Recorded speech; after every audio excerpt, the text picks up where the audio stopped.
You are flying to Omaha today. The College World Series starts in a couple of days.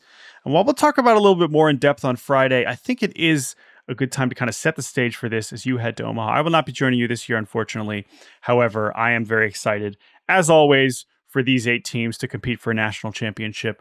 What are you most looking forward to this week or for your few days you'll be in Omaha? Yeah, we'll go more in depth into the College World Series on Friday. But the main thing to know is that there are 4 teams from the ACC and 4 teams from the SEC. It is the first time that has happened, the College World Series having only 2 conferences, since 1948. And in 1948, there were only 2 teams. Okay? There were only 2 teams. So the ACC and the SEC dominating the sport to this extent is reflective of what we've seen with the top heaviness of college sports over the last 10 years. I don't love it, if we're being honest. I would love to see a little bit more geographic diversity. Having more teams from different conferences, I think, provides a better flavor for Omaha. That being said, we have 8 very exciting, very interesting teams.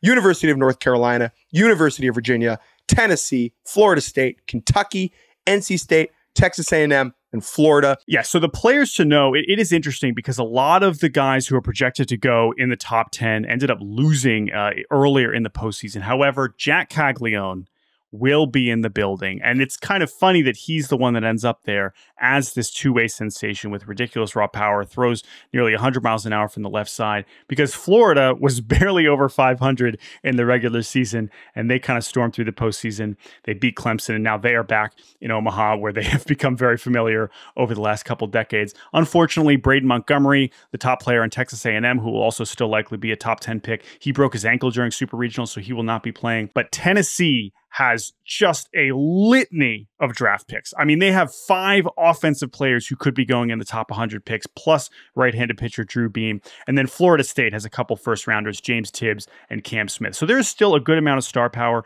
in this Omaha field. But I will say what I am most excited are for teams like Kentucky.